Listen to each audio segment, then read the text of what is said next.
G'day, everyone. Happy Sunday. Bloody June the 16th. How quick's this year going? Dead set. I'll wait for someone to get on. I've been a busy beaver this morning, and I'm just sitting down with a cup of tea. Going to have a half-hour break. Then I've got to get into some more work. Never ends. Got to try and get it done while the weather's good. I've just been up on the bloody roof for a couple hours, gurneying the solar panels. They were black, and I mean black. I don't know if there was any power going into the house through them. They were that black from mould. Absolutely incredible. We've had 6 months of just non-stop rain here, drizzly, shitty rain, and everything is mouldy. Brent, g'day, mate. How are you? Steve? Drop Bear Prospecting. How are you, guys? Hope you're enjoying your Sunday morning. Roz and Rafa are gone over to see her mum and Roz's sisters down from Cairns. And Roz has taken some leftover bread and butter pudding over. So I cooked that up last night. We'll talk about that soon. What's mouldy? It was -3 here this morning. Yeah, you can have that. I got up yesterday to take a photo of the sunset with the mountains on my shed roof. And when I looked back to the house, I just went, oh, my God. The solar panels were black, and not just bits and pieces. Some of them were fully covered with mould. So I've been up there for a couple of hours. Not supposed to high pressure your solar panels. I tried to get up there with a stiff bristle broom and that. It wasn't cutting the mustard. I had to gurney it, and it took me 2 hours to do it. Absolutely ridiculous. So hopefully you've got some power coming into them now. Might take advantage of it while it's bloody sunny up here. Oh, geez, that cup of tea's tasted nice. It's nice after you're working hard and you bloody sit down and relax and have a nice cup of tea. Joshy Hatch. Who else did I see there? Jay Mole, how are you, mate? Danny Fletcher. Doing all right. Morning, Buck. It's the Greek from Sydney. The weather is beautiful down here. Have a great day. You too, mate. Glad to hear the weather's okay down there. There's been a lot of parts of Australia this year that have had a fair bit of rain. I think I saw on the news the other day, Warragamba Dam, is that the one outside? The big one outside Sydney is 100%. Ross Dam outside Townsville's 100%. It's really good to see our dams are full over this side of the country. I think Perth's a bit different. They've had a really dry summer over there. Hopefully they'll get a bit of rain this winter time. Josh saying stuff all rain down in South Aussie. Boy, the East Coast's been getting it, but mate, the East Coast has been wet all year. And they said it was going to be one of them drought El Nino things or whatever. Well, it was the opposite.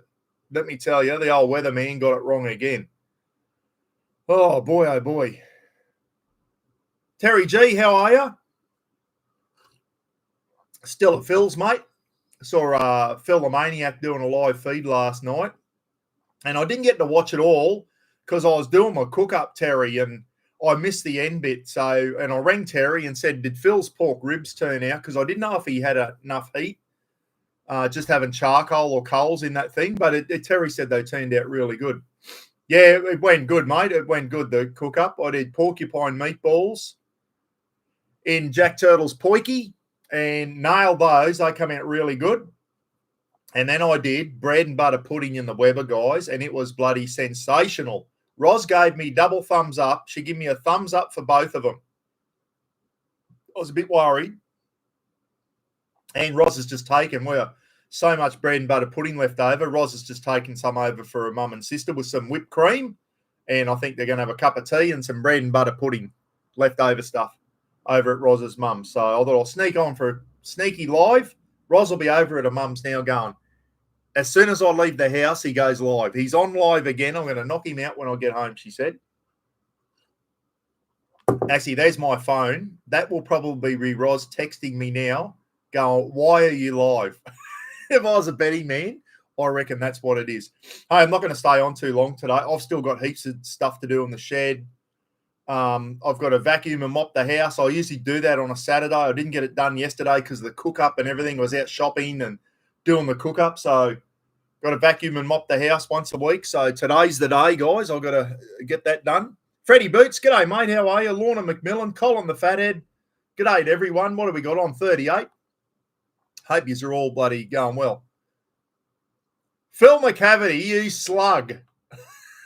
It's 11 o'clock and Phil McCavity is still in bed.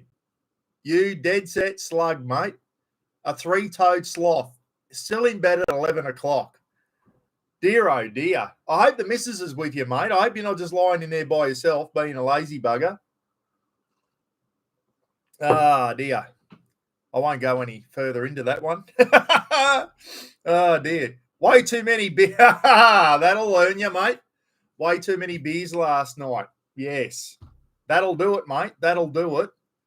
Lukey Reed's on. G'day, Lukey, down in Tassie. Hope you're well.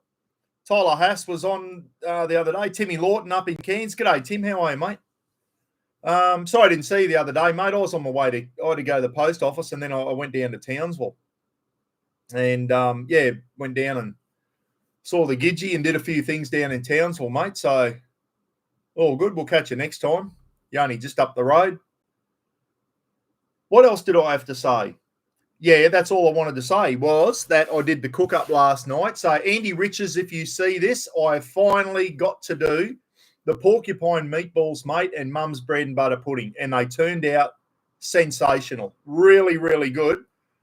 Those clips drop next week sometime, guys, next weekend or whatever, the porcupine meatballs and the bread and butter pudding. So, heaps more coming up. I think Wednesday, the next clip Wednesday is me and Gidgee go up Castle Hill in Townsville and go and see the Coral Sea Memorial, Battle of the Coral Sea Memorial.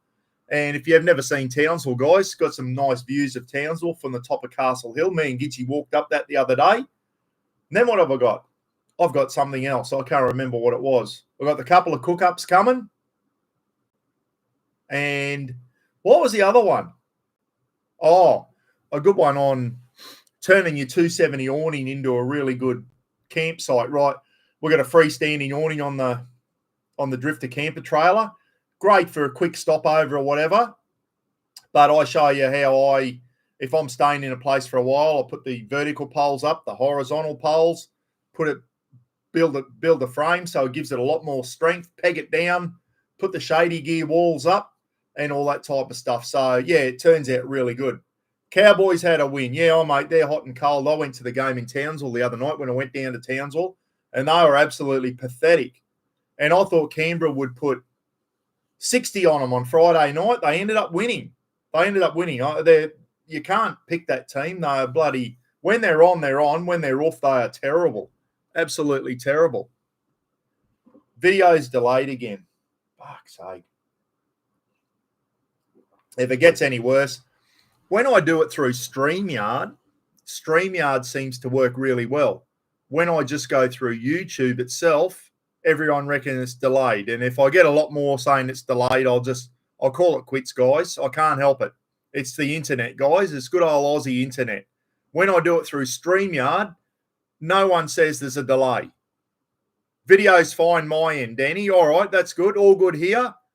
All right, so hang in there. Who said that? Video's delayed. Hang in there, mate, buddy.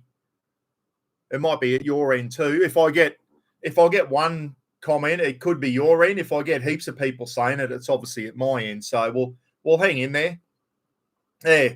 Did you see the thing I put on Facebook? I said fair income or something. Someone comes back with a comment and goes, "What do you think, you Steve Irwin? No. What do you think, you Crocodile Dundee?" No one says fair income. And then I had another comment a while ago. Someone goes, "Oh, who in Australia talks like that with that accent?" And I'm just thinking, there must be some dead set latte sipping inner city people that watch my channel every now and then that have got no friggin' idea how the rest of Australia works. Like, for someone, and they were Aussies, they weren't Yanks, saying, "Oh, who says that anymore?" Like, I think we're losing. I said on thing, we're losing our Aussie bloody our Aussiness, guys. It's bloody, everyone used to talk like that when I was a kid. my parents and fair dinkum and g'day copper and g'day mate and all that. That was the Aussie way to do it. But now got all these inner city bloody soy latte bloody pussy boys that are losing. They're losing it, and country people will know where I'm coming from. That's all I'll say there. I know a lot of you are probably city dwellers in there. If you are, and you haven't been out of the city for a while, get off your asses, get in your car, and go out to the country and have a look, guys. Go and spend a couple of weeks travelling around country towns, saying g'day to country people. Get out of the big cities, those shitholes, which I will never, ever live in again. I've lived in Sydney. I've lived in Brisbane. I've lived in Melbourne. I've lived in Perth. Didn't mind Perth. Been to Darwin. Been to Adelaide. Been to Hobart. Numerous times. Give me the country any day. Give me a small country town any day of the year over a big city. And Ken's going back there on Tuesday. Gidgey's going back down to Brisbane. Unfortunately, no work became available in Townsville thanks to our incompetent defence force. So Gidgey's had to go a non-defence job, and he's back to the big smoke. It's the only place he could get a decent paying job, guys. And he, as much as he doesn't want to, he's got to go back to Brisbane for a while. Maybe something will open up in a couple of years in Townsville in Army Aviation. But at the moment, there's nothing. Absolutely nothing. World's gone woke. Yeah, I know. It is, mate. And I know North Queenslanders, we talk a bit slower than the rest of Australia. But, you know, you listen to Pete from WA Camping and that. Like, you just tell those guys have been around, they've got out, they've done things. But there's some, and I said once again, I went and saw a doctor the other day, female doctor. She had an American accent or a Canadian accent, North American accent. I said, oh, you American, are you? Or Canadian? She goes, no, Australian. I said, oh, did you used to live over there? No, I think I just picked it up off social media. I felt like going, that'll do me. That will do me. Someone's picked up an American accent off the internet. For friggin' hell. You know what I wanted to say then? Oh, dead set.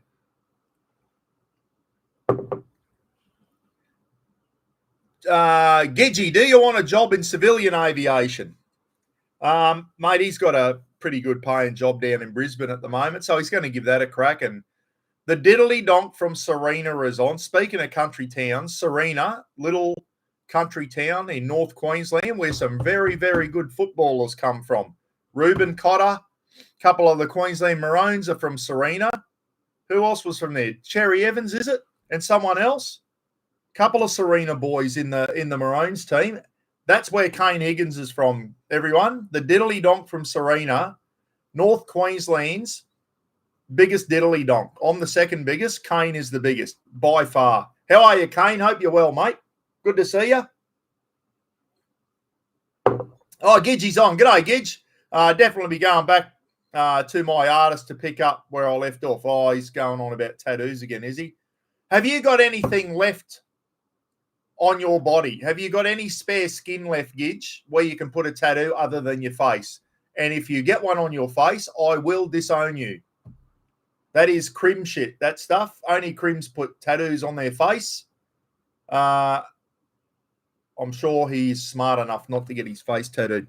I don't know why people tattoo their face. To me, as an ex-prison officer, I used to see it in the prison. Blokes tattooing their whole face with absolute garbage. And you just think, friggin' hell, you're going to regret that in a few years when you become a grandfather, if you ever become a grandfather. Well, one bloke in prison, whole face just tattooed heavily. Couldn't see. All you could see is his eyes. And even the inside of his lips and all that. Anyway, he got out. I thought, I have fun trying to get a job in that, mate. About 2 weeks after he got out, he got murdered. So hanging around with the wrong crowd again, he didn't go far. Once he was safer in prison. As soon as he got out of prison, someone knocked him on the head. Yeah, must have owed a few debts from inside, I'd say. But anyway, rest in peace. Shithead. You got no one to blame but yourself for that one. country's the best place for community. Absolutely, David, it is. Myself and Gidgey were brought up in country towns, mate. What a great place for kids to be brought up in country towns. Cunnamulla, Surat, Warwick, Harvey Bay, when it was a small country town. It's a big town now. It was a lot smaller when I was there. It was only a couple of primary schools and a high school. That's it. So, yeah, and it was good. It was good being in Texas for a little while. It was good.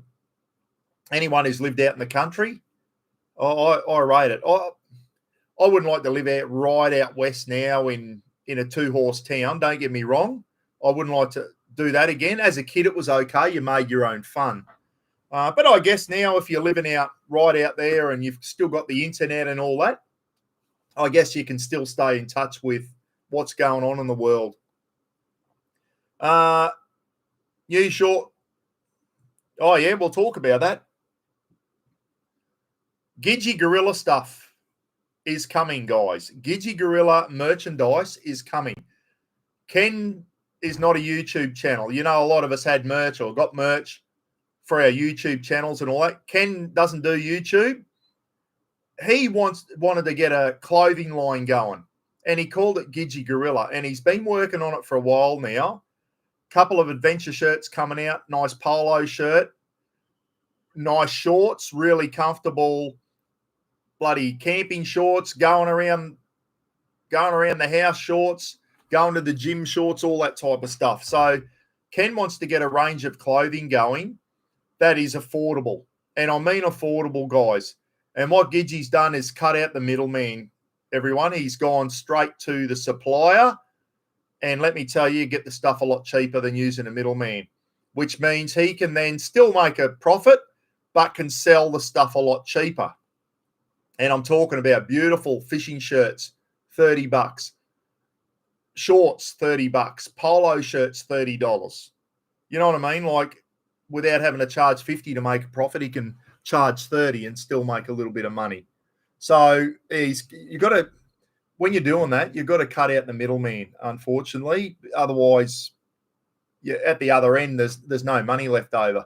Everyone makes money except you. So Gidgey's gone straight to the source, has found a good supplier, and the shirts he's got 2 types of Gidgey Gorilla long sleeve adventure shirts, and they are a SPF 30 thing. They're a lightweight. They're not as thick as my Buckaroony ones. They're a bit thick for up here in North Queensland. These are a nice lightweight one. So Gidgey's got 2 different types there. He's got a nice polo shirt.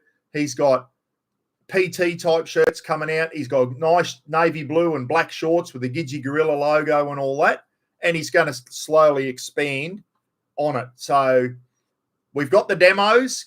Ken's really happy with the demos. Reckons they're really good.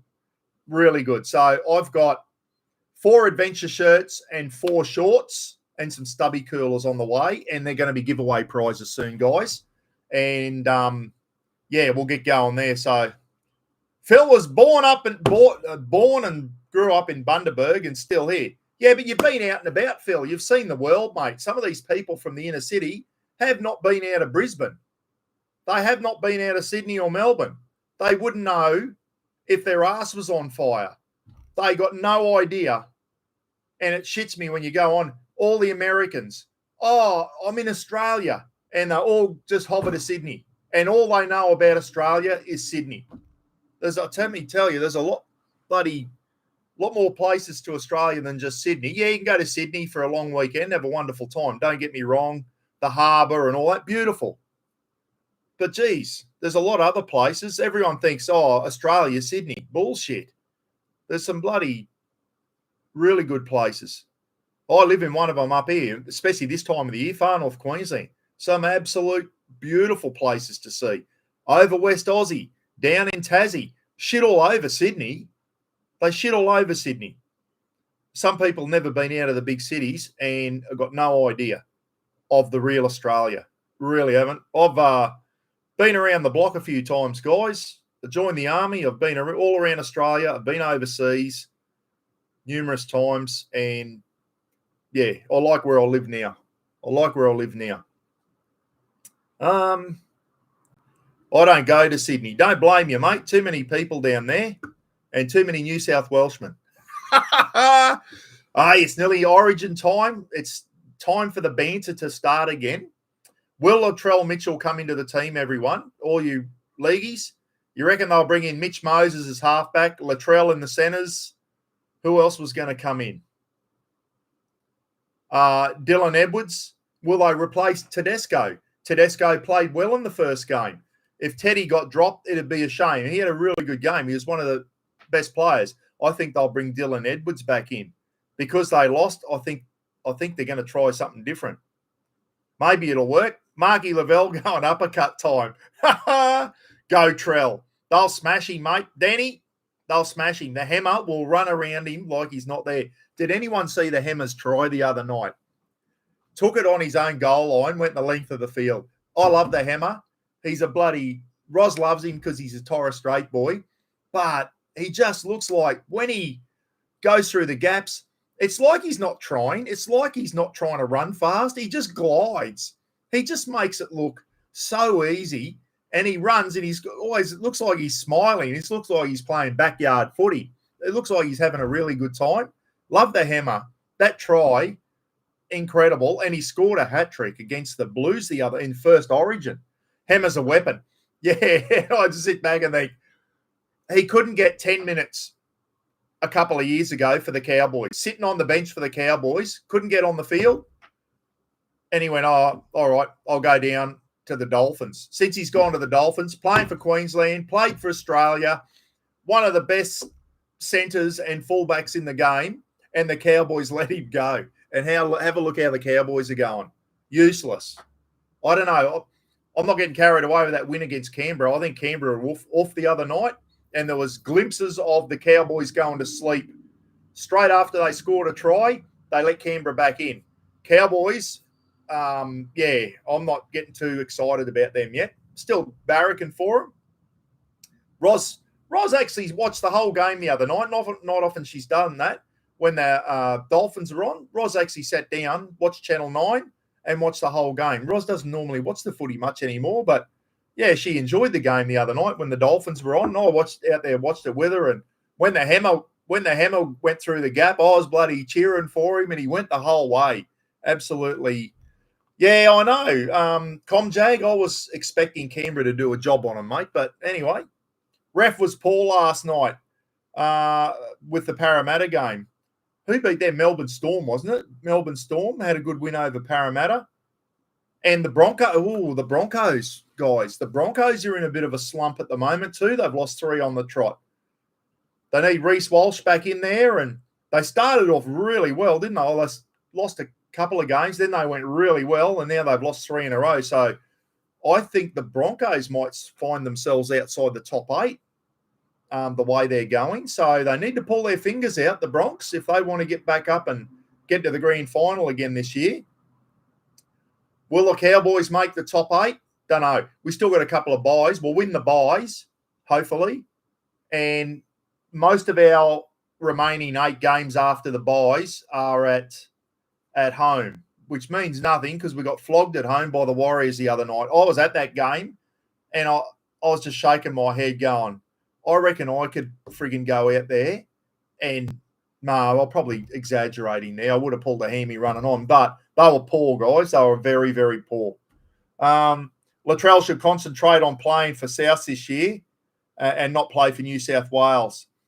But they're all putting pressure on him, mate, to come back in. Joey Johns in the dressing room last night. Oh, we need you, mate. New South Wales needs you. And they're all, not long ago, they were all bagging Latrell out. Now it's like, oh, Latrell, we want you back for New South Wales. So I reckon he'll be in there. I reckon they'll put him in there. I think they'll put Dylan Edwards at fullback. I think Latrell will come into the centres with Stephen Crichton. I think Mitch Moses will replace Nico. Nico, great club player. Don't quite think Nico's Origin level yet. Mitch, and then I'm not sure what they'll do with the forwards. So Jacqueline's on. G'day, Jacqueline.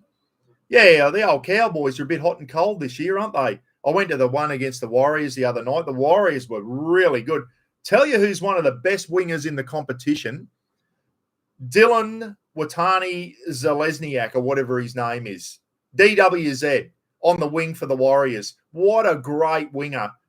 Not the biggest winger in the world, but when you see him off the ball, he takes a lot of pressure off the forwards like a good winger does. Comes in, hits the ball up hard, takes some big hits because he's not the biggest winger. Takes some big hits, but just keeps coming back and can score a try. Absolutely incredible. Elbow helped. Oh, elbow. Oh, elbow. Dear, oh dear. What a diddly donk he is. We won't go into politics because I get riled up on politics. You know how I go. If I start talking politics, I go from nice buck to grumpy buck because politicians shit me. All of them now. All of them. They're all as bad as each other, the bastards. Anyway, morning, everyone, from Mackay in North Queensland. Another good North Queensland city. Nick Taylor. G'day, mate. How are you? Justin Dillon's on, guys. Justin, are you at work on double time, cooking bacon and eggs on the barbecue? I sent Justin a picture the other day. I just come out of the PCYC gym and the fire truck's there. Every day the fireys go to the gym, park the fire truck outside and go to the gym. Getting paid to do it. Good on them.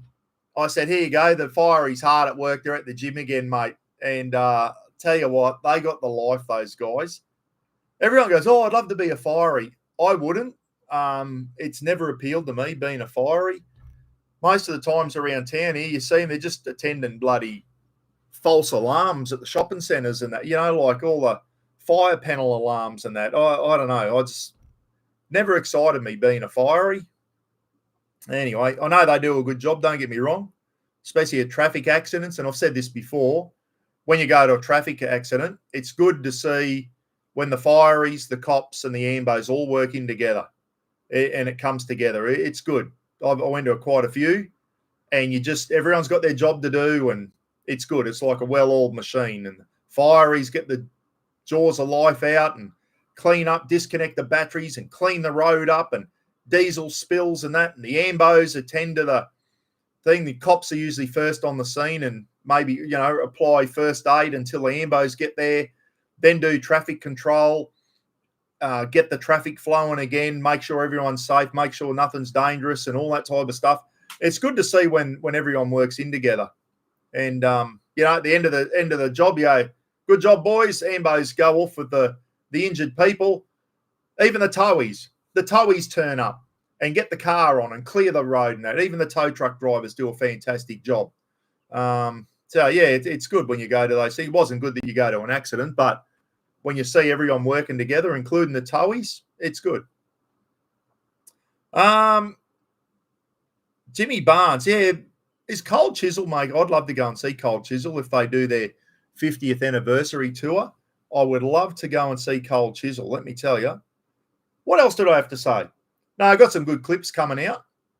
And I was going to do one this morning. I was going to make a damper this morning, but I've been up on the roof. Who's that? I think it's Rafa back. I think Rafa's home, is he? Anyway, Darren, hey, Kobe, how are you? Hey, Buck, missing. No, don't be silly. Do not be silly. I've been gone. Geez, mate, it must be 3 years this June. End of June this year will be 3 years since I was at work. And no, I do not miss it, mate, at all. I don't miss it. Miss saying g'day to some of the boys. Don't get me wrong there, but the work, nah, it was shit, mate. Oh, I knew it was time to go. And after I left, I looked back and I knew it was time to go, mate. I knew it was time. It wasn't until I got away from it and looked back and thought, nah, this is the best thing I ever did was getting out of this shit. That was a shit job, mate. And working for an absolute bunch of dickheads. That department is a disgrace. Absolute disgrace. The people who run that department. Anyway. What do we think about the BRB? David Kidman. What's BRB? Big red brick. I don't know. What's a BRB? That'll be, I don't know what that's about. Yeah, exactly right, Brent. And I don't, mate. I don't look back. I look back on the army with fond memories, like some of the funny shit. My copper days, you always think about some of the things there. I just kept looking forward then, and I didn't mind corrections when I was in there, but 13 years was enough, and I just keep looking forward now, guys. Keep looking forward. I'd like to go back again and do things a bit different if I had me time over again, but yeah, I think we'd all do that. But hey, we can't change what happened in the past, can we? We can only learn from it and keep going forward. But I'm in a pretty good place at the moment, guys. Retired. I've still got an income. Me and Roz are happy. Got Rafa. We own our own house, as modest as it is in a little country town. But hey, we got a roof over our head. And I was only saying to someone the other day, it's not, I don't live in a flash house, guys, but it's mine. Me and Roz own it. And there's a lot of people out there that don't have a roof over their head now in this country, and it's a shame. I hate no one in this country should be living under camp unless you're camping. Everyone should have a house to live in. I don't know where we got it so wrong. I don't know where did we start going wrong, guys? I don't know, but that's for another discussion, isn't it? That's for another discussion. So I hate seeing, I've seen it in this town, people living in tents down at the Driver Reviver, which has been closed by our putrid state government, not funding it anymore, but people living in tents down there, bloke in a rooftop tent. He's been there for a couple of months now. Goes for a drive during the day. He's back there every night, pops his rooftop tent. He obviously doesn't have a home to go to. He's not travelling around Australia. No one stays in Innisfail for 2 months while they're on a lap of Australia, let me tell you. Same here. We own our home and we own our car. We own everything. Yeah, I know.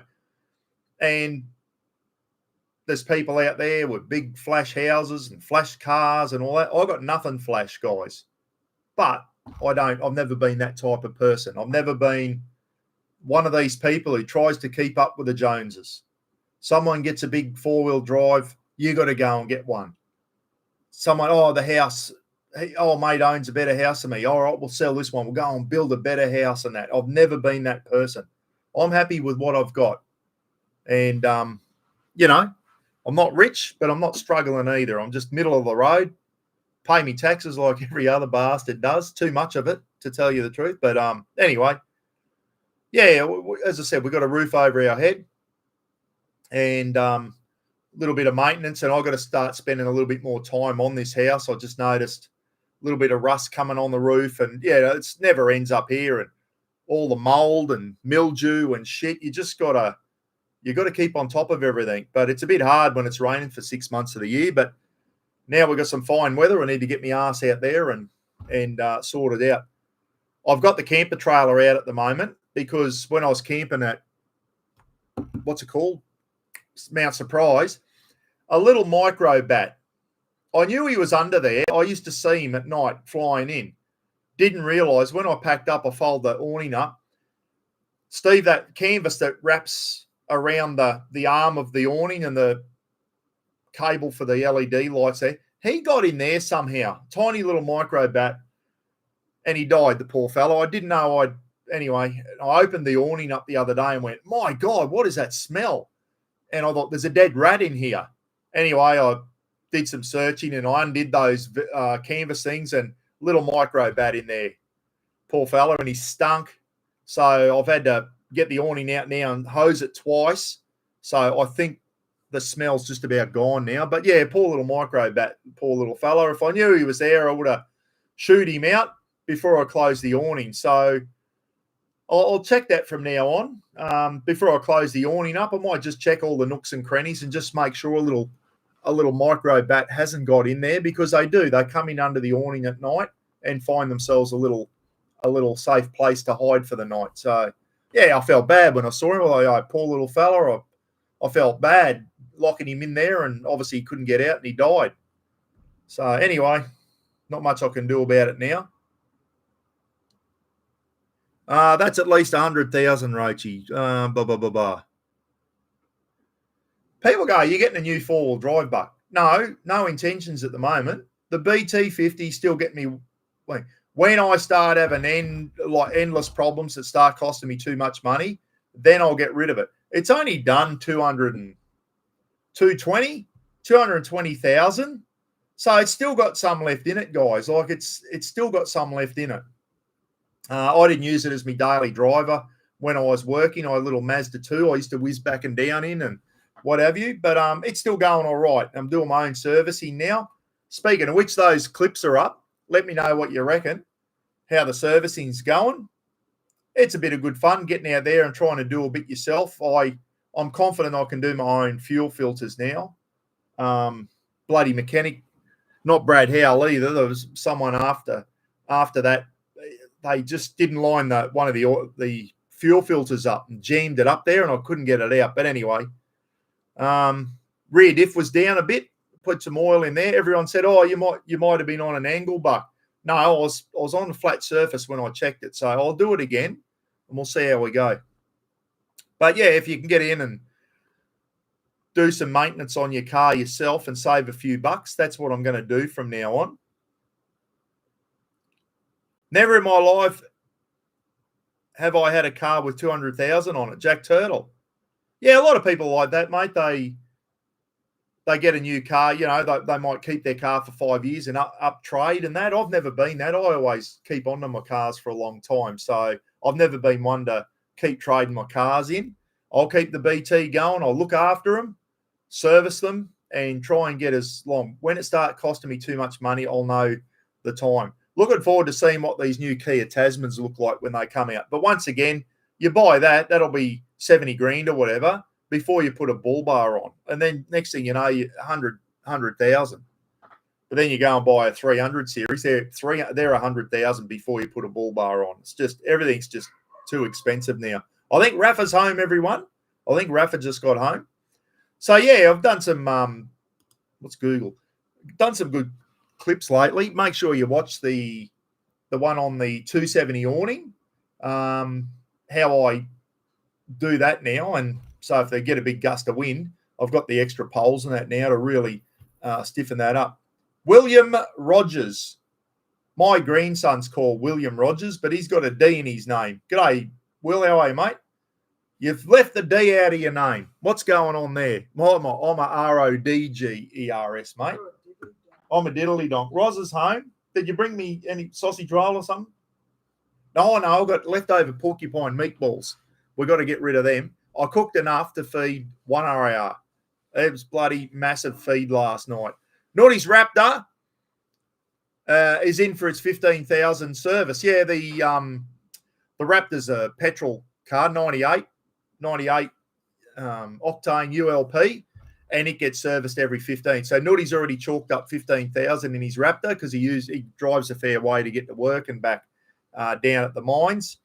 And he's just got a bull bar and spotlights, light bar, and a UHF and a winch on the Raptor. So if he ever pulls his finger out, we'll try and do a clip on it and show you. So Nutty's got a bit of a bull bar on there now. So if he does hit a roo on the way down to work, it might save the front of his car. But yeah, so it looks good. Ken sent me the photos yesterday and a couple of nice steady or spotlights, light bar underneath there, winch, nice.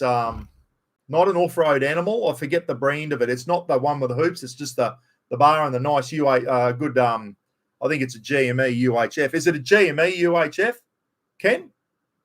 But yeah, and once again, that wasn't cheap either. It put it into the four-wheel drive central and get a bull bar and blah blah blah blah blah. And next thing you're $8 grand down the gurgler for a bull bar, winch, spotlights, light bar, UHF. I think that was it. 8.2. So not cheap. But anyway, Nutty's I think you've got those steadies are a bit pricey, are they? Righto, steady or whatever they're called. They're a nice looking spotty. My mongrel old 7-inch King spotties looking old, but they still work, guys. They've been on there for years and years. My King's winch is still going, and I'm not replacing them until they stop working. If they're still working, I'm going to still use them. I don't care if they look a bit. I was thinking of getting some new spotlights because their ones on there are looking a bit old, and they still work fine. They still go. People knock Kings, some of their stuff shit, but every now and then you get people go, "Yeah, I got Kings and it's still going strong." So I think it's the luck of the draw when you buy from Kings, isn't it? But they are getting better. Their quality is definitely getting better from when they started. You know, when companies start off and they've got shit, the reputation stays with them for a long time. Kings is like that. Kings are getting better stuff. You go into the King store now, some of their stuff's not bad.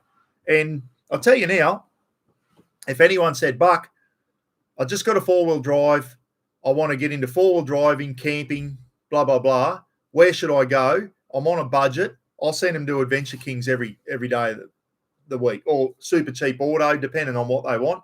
But you walk in that King store in Townsville, big store, presentation is very good. Really good presentation.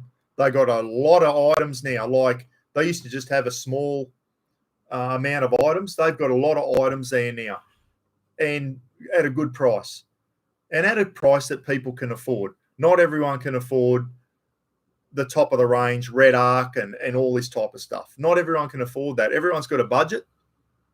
Are the lenses still clear? No, Jack, they're not. They are all foggy, gone brown and that, the lenses. The lenses aren't clear, mate. Maybe I can get new ones put on, but the spotty still work fine. The lenses look a bit shitty. Maybe you can replace the lenses. I don't know. I'm going to check that out, Jack, to tell you the truth. I'm going to go out and see if the lenses are replaceable in those King spotlights. I don't know if they are. If they are, you might be able to buy the replacements. Tell you what happened is the catches on my Titans drawers, the King's drawers, they shit themselves. I went in there. You got the thing? Yeah. So drilled the pop rivets out, put the new one in. They work fine again now. And it cost me $15 or something for the two new thing. You get the keys, the new keys and all that. The drawers are still going strong. The old bloody drawers, and I've got the angle fridge on the back, still going really good. Holy shit. I didn't think Steedy spotlights were that expensive. I thought they were like a budget spotlight, not as cheap as Kings or XTM. I thought Steedy was like the next one up from that, but that's up there, isn't it? Steedy spotlights for $700. Steedy, I'm not sure how you pronounce that. Yeah. And as I said, I've got a King's lithium battery in the shed. It's still going really good. Terry G just got a couple of 200 amp King's lithiums. We'll see how they go. Mine and my truck are brown. No, mine are gone brown too, Jack. They that clear, but when you turn them on, they still light the road up, mate. It doesn't seem to stop the spot.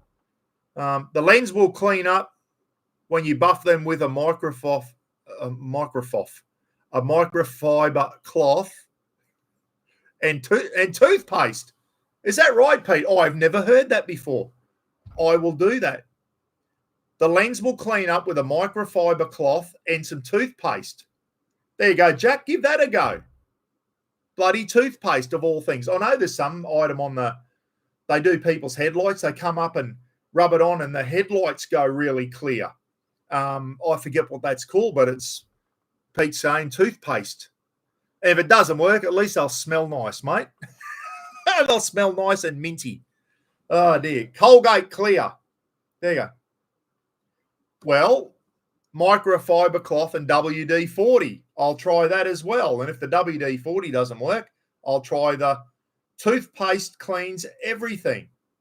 Well, I never knew that. I've learned something today, guys, and I hope you did too. If you've got dull brown spotlights on your car, try microfiber cloth and WD-40 or a cloth and bloody toothpaste.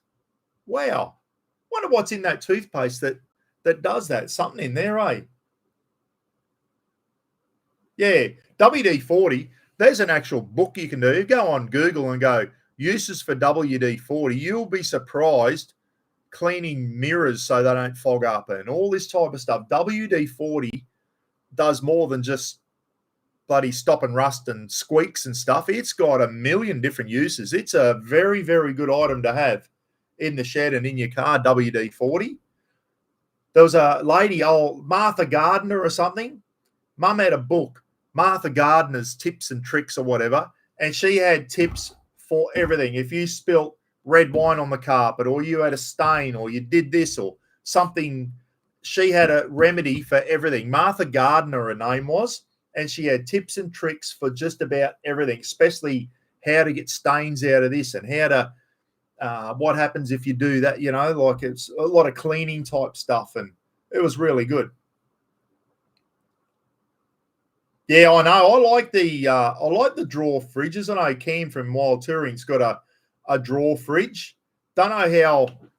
There's not a lot of insulation on them. I don't know how economical they are on the battery. I know Cam's got a big battery system in his 300, but yeah, I don't know.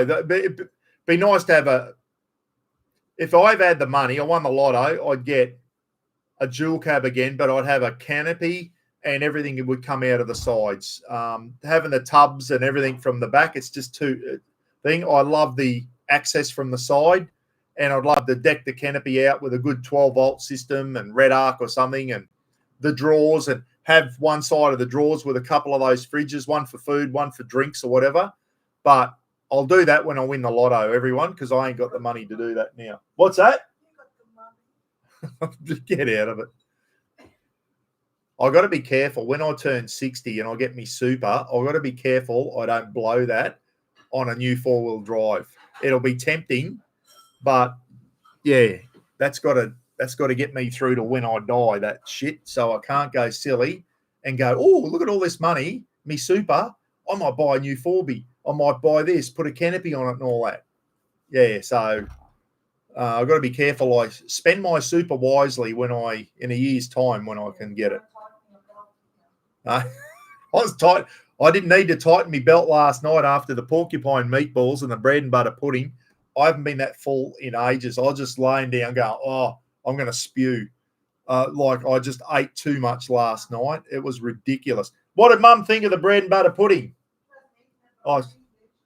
Irene, Roz's sister had some, so it was beautiful. Roz's mum hasn't had any yet. I went into the fish shop the other day, got Roz $10 Chippy Tuesday, piece of battered Spanish mackerel and some chips. Roz likes to get Chippy Tuesday here from the fish board. Why is Tuesday the cheap day for everything? Pizzas and Chippy Tuesday. Piece of Spanish mackerel battered and or crumbed or whatever, and some chips, $10. I went in there and there were big cooked mud crabs in the window, and he cooks them up at the thing. And they were $10, and I thought, I don't eat seafood. And I thought, $10 for a big muddy's pretty cheap. And then Roz's mum's always going, every time we take the boat out, she goes, did you catch a crab? I want a crab. So I bought Roz's mum 2 big mud crabs. And has she eaten the other one yet, Roz? No, she's froze the other one, but the other ones, she ate the other one. So, yeah, $20 for 2 big, and they were good size, 2 big muddies. And another bloke come in and went, there's dinner tonight, a $10 mud crab. That'll do me. And my mum, she loves crab sandwiches. Just crab meat and bread and butter and a bit of salt and pepper. Mum loves crab sandwiches. Loves it. I don't eat crab. I don't eat anything out of the water, guys. But Roz doesn't eat crabs either. She loves fish. Not keen on crabs and prawns and that. Prawns are the cockroaches of the ocean, I reckon. They remind me of like ocean cockroaches. I hate them.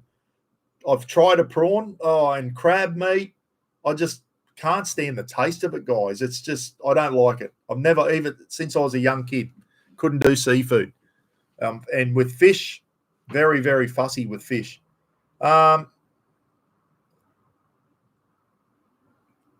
Hilltop Fisho at, where's that? I can't even say it. Kabia. Oh, I can't even say that thing. Where is that, mate? Prawns, oysters, crabs, bring it on. Marky Lavelle, yeah. When you see a big seafood buffet, it looks beautiful. I wish I ate seafood. I hate the smell of the shit. I even hate having squid on my hands. Not keen on seafood at all. Not keen on it, but it does look nice. You know, when people get a nice big seafood platter and crab and prawns, whatever, it looks bloody nice. I can do tin tuna mixed in rice with Kewpie mayonnaise and vinegar and salt and pepper just to try and kill that fishy taste. I tried some battered coral trout once, and that had no, and that was all right. It had a real neutral taste. It had no fishy taste whatsoever. Coral trout. People always say, I know what you mean, Buck, when you get a piece of fish and it tastes fishy. People go, oh, it's fish. It's supposed to taste fishy. Coral trout, battered, it had no fishy taste. And I thought, yeah, I could eat a piece of that. No worries at all. Still put a bit of tartare sauce on it, a bit of lemon or whatever. But Kahiba. Pronounce Kahiba. Kahiba. Kahiba. Isn't it Kahiba, your ass? Kahiba. Hilltop Fisho at Kahiba. Where is Kahiba? That's the next question. Where is Kahiba? Is it in Sydney or something? Sea scallops, yeah. Roz eats oysters, and I did twice once in Tassie. No, it was, where was it, Roz? Pambula and Merimbula on our trip. Merimbula.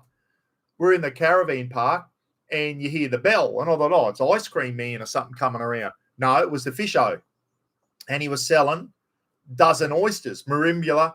New South Wales, oysters are a big industry down there, especially down Pambula, Merimbula, Bermagui. I'm not sure if Bermagui did oysters. Roz said, Rogers, get out of your camp chair and go and buy me a dozen oysters. So I did, and I cooked oysters Kilpatrick in that little marine thing. And they come up, Roz said, they were bloody beautiful. He come around the next day. Roz said, go get me another dozen. They were very nice. And I think I cooked you some in Tassie, Roz. I think we cooked another dozen. So Roz had 3 dozen oysters on our trip. And we also got some Tassie sea scallops. And I crumbed those up. What were they like, Roz? Yeah, I tried one of them, and it was a bit seafoody for me. But Roz said the crumbed Tassie scallops and the oysters were beautiful. Oysters Kilpatrick. Dad used to go down when we were kids and get the oysters off the rock, get them off the rock and then just bloody slurp them down. I used to think, oh, they're like big gorilla snots. Oh, how can you eat that shit?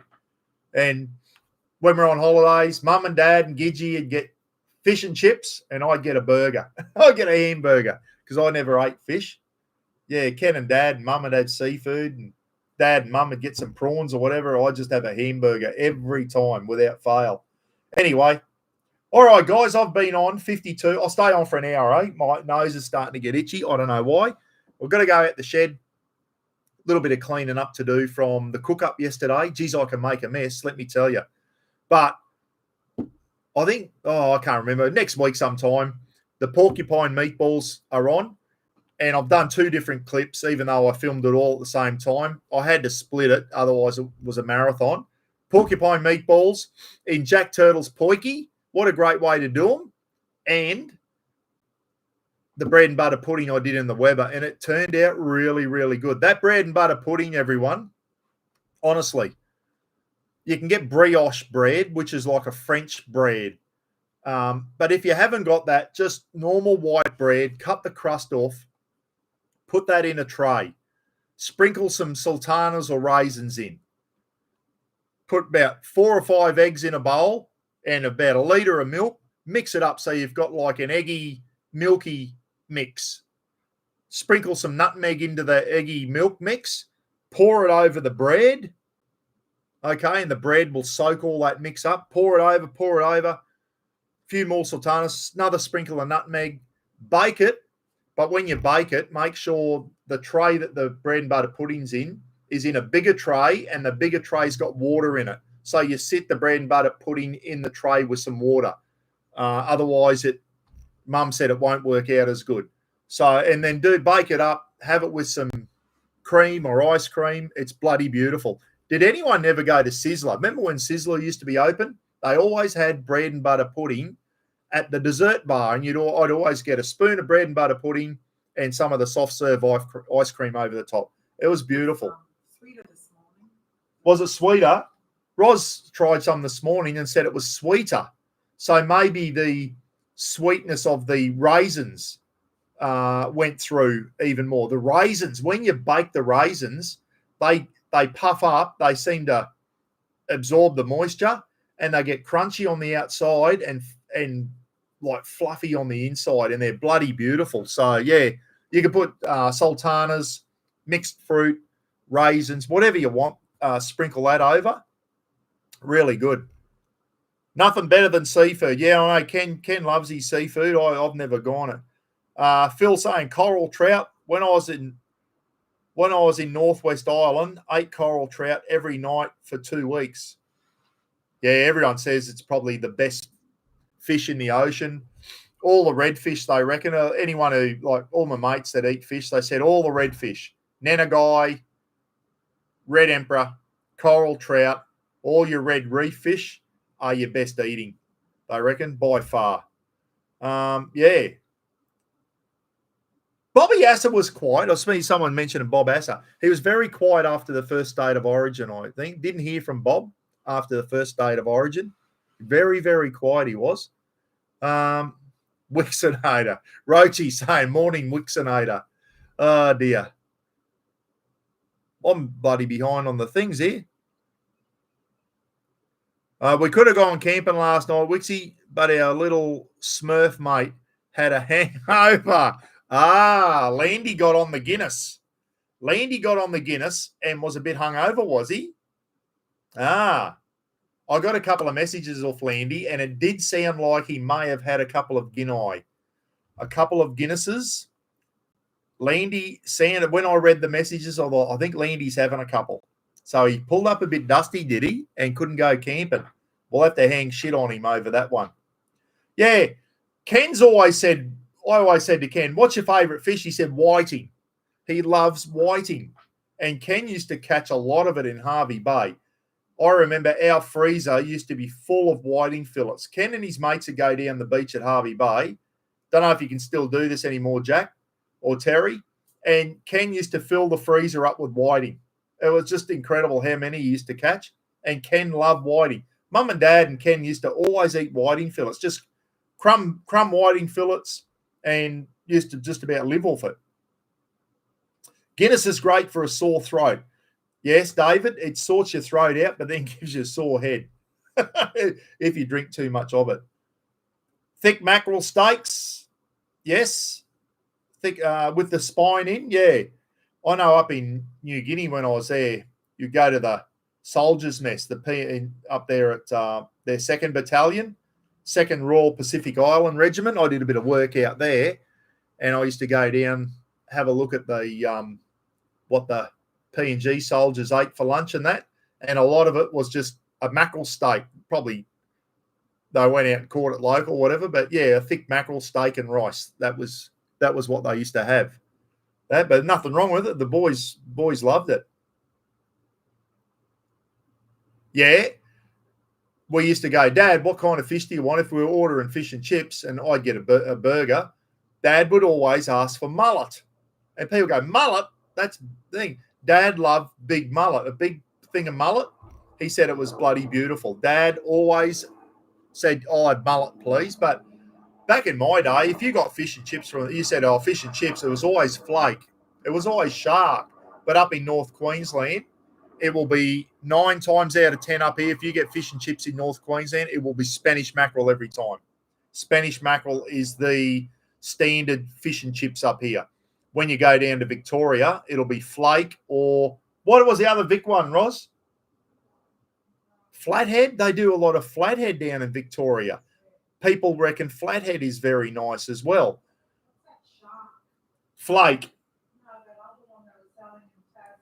Oh, yeah. Roz tried a couple of different fishes down south, but I got a shark once, didn't tell her what it was, and she said, yeah, it's not too bad, and it was flake in Victoria. But Roz is a Spanish mackerel girl. She loves Spanish mackerel. Or, I guess, blue grenadier. I don't think we get them up here, Justin. Blue grenadier must be a bloody Vic fish, is it? Flake, flathead, and blue grenadier, Tharge is saying. You speak to anyone in North Queensland, what's your go-to fish? Most of them will all go coral trout, red emperor, nanagai, all the red reef fish. Or Spanish mackerel is a very, very popular fish. Barramundi. A lot of people reckon barramundi's overrated. I think if you get a barra out of a river, it'll be not as nice as if you get a barra from the ocean. You get the real silver barra. Apparently, they're nice. If you get the big muddy barra, obviously fish out of a big muddy river won't taste as good. Coral trout up your way is nice. Yeah, that's probably, people will say coral trout's the nicest eating fish in the ocean, Lorna. Most of my mates, if you had one fish to eat, what would it be? They'll all say coral trout, without a doubt. And I have tried it, and it had no fishy taste whatsoever. But it was just fresh out of the ocean too. We cooked it up on a boat, went out on an overnight reef fishing thing a few years ago, and John, the skipper said, "You want some coral trout?" I said, "No, I don't eat fish, mate." He goes, "What?" I said, "No." So he cooked me some sausages up in the galley, and then he said, "Just try a bit of coral trout." And I went, "Righto." So I tried a bit, waiting for the big fishy taste to hit me, and it didn't hit me. It was a very non-fishy taste, the coral trout. And I thought, yeah, with a bit of tartare sauce and some lemon, I could eat this. It was no fishy taste whatsoever. Queensland wrasse. Murray wrasse is protected here in Queensland. There's different types of wrasses, but the big Murray wrasse with the Maori wrasse, with the big bump on his head, they're cute fish. They're protected in Queensland, as they should be. They come up to the dive when you scuba dive, and they come up to the divers and poke their nose in and go, "You got any fish for me, mate?" Like, they're like big kids. The Maori wrasse, yeah. Tui's Old's nice on tap. Yep, absolutely it is. Anyway, time for me to go, guys. I might go and have one more brew, have a chat with Roz, and then I'm going to go out the shed and tinker around the shed, and then I'm going to bring the vacuum cleaner in, and I'm going to get stuck into this house, vacuum and mop. Got some nice smelly stuff from Chemex as a thing, and put it in the mop bucket, and it smells really good.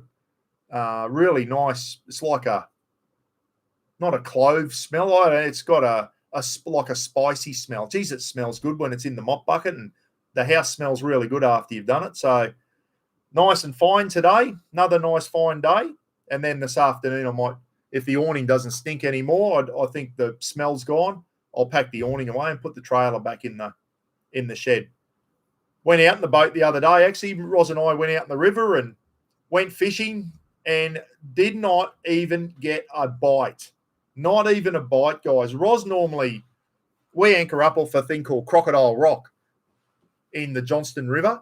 And Roz normally catches a couple of fish there, or at least gets some good bites. Not even lost her bait the other day. It's just bullshit. Like I just said, I don't know. Is it the chemicals that run off the banana and cane fields that kill the fish off? I don't know. Who knows? But there's no bloody fish in that river. I'm convinced of it. Absolutely convinced of it. I'm off to lay in the sun, the only time of the year I can do it.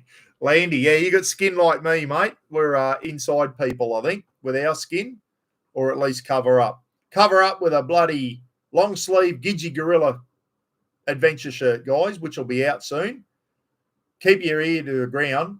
My next live feed that I do, there's a fair chance there's going to be a couple of Gidgee Gorilla adventure shirts and shorts. Should see the shirts. They look pretty good too. One of them is a big gorilla fishing. He's sitting on the bank of a river with a beer and his fishing rod, having a fish. And it's just a gorilla chilling out, having a fish on the bank of a river. And it's two different images, one back, one front. Looks really, really good. Yeah, Landy could get sunburn at midnight, I reckon, with his skin, a bit like me. I buy this special wart stuff. It's like liquid nitrogen for burning plantar warts. And rather than go to the doctor, and he goes too hard, which is all these white marks on my face, you've probably seen them. That's all where he's hit them too hard, and it kills the pigmentation in my skin. So I try and, the little scaly ones now, I try and do them myself, guys. If I think it's bad, I'll go and I had to get one cut out of my chest, out of there. I had to get that cut out there a couple of months ago. It was a squamous cell.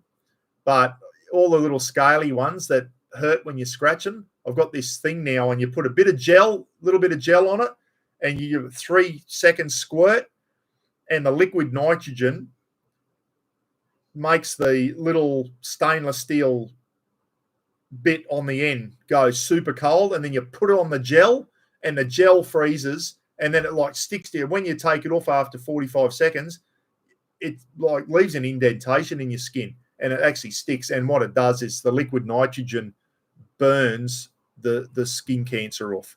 So I've been doing a lot of them myself lately with this stuff you can get from the chemist. If I think it's a bit of a sinister one, I'll definitely go in and get the doctor to freeze it or chop it out. Usually when I go into him, he just looks at him with his little microscope thing. He goes, yep, that's getting the scalpel, mate. That's got that doesn't look good. And he cuts them out. I've had a lot cut out now and some bad ones. One big wedge out the side of my head there years ago. Had no feeling in the side of my head for about 12 months after that got cut out. Must have cut all the nerves and everything because it was down in the nerves. So I'm going to do radiation and that on that one. Well, they're not for order yet, Marky, but keep your ear to the ground, guys. We've just got the demos at the moment. So what Ken's going to do, I'm tipping the way we might have to do it is do a pre-order, Ken. I haven't really spoken to Ken because you go from kid sizes to 10XL. Ken can't keep stock of all that. You'd have to be a millionaire. So we might have to do a pre-order.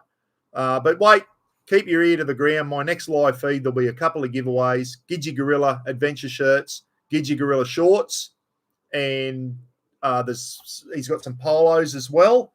And he's also working on some around the house, around the shed, go for a walk in the morning type shirts. And we might do a pre-order and see how we go there. And the cost, guys, will be we're talking $30 a garment or 4 for $100. So you might be able to get 4 fishing shirts for $100 or 2 fishing shirts, or say a fishing shirt, a polo shirt, and 2 like a navy blue and a black shorts for $100, like 4 garments for $100. Like, because Ken's cut the middleman out, he's gone straight to the supplier and can get the things a lot cheaper. So, and they don't look like bad quality. Ken said he's pretty happy with the quality as well. So, yeah, which is good. Anyway, keep your ear to the ground. There might be some Gidgy merch coming soon. You've got a chance to win some of those. There's 4 adventure shirts and 4 sets of shorts up for you to win. So you got to come on the live feed to win them. And you got to subscribe. If you're not a subscriber to the channel, I'm not going to give you a shirt. How about that? I'm nearly at $4,000 now. It's sneaking up, everyone. It's sneaking up. I think I'm nearly at 4,000. I'm slow. I'm like old Myrtle the Turtle, not Jack the Turtle, Myrtle the Turtle. My subscriber numbers are slowly going up. I think I'm nearly ready to crack 4. Then we'll go on to 5. So I've been pumping the clips out for you. Hope you're enjoying them. Every bit of everything. Car servicing, bloody cook-ups, all that type of shit, guys. I don't monetize my live feeds, as you know. I do monetize the other ones to try and get a bit of pocket money out of Mr. Google, but I don't monetize the live feeds. I just find ads on live feeds are annoying. So I don't monetize this. This is not monetized. So hopefully you can watch the replay and not see any ads. If there are ads on there, it's not my doing. It's bloody YouTube's, because I certainly don't monetize the live feeds. Never have done, actually. All right, I'm going to piss off. See you later. Enjoy the rest of your weekend. Next live feed, I hopefully have a special guest. Might even be Gidgy himself, and we'll do some bloody Gidgy Gorilla shirt giveaways. Get on to Gidgy Gorilla's Facebook. He's got a couple of photos of what they look like. It's AI-generated type images, guys, and it is friggin' this AI has created a whole new world. Trying to sit down and come up with logos and that for your shirt used to be a nightmare. Now you just go on AI and say, I want a gorilla fishing with a beer in his hand. And you just look at it and go, holy shit, throw that on a shirt. What a stunning thing. So the Gidgy Gorilla, Ken, you're going to have to paint in that name too, mate, I think.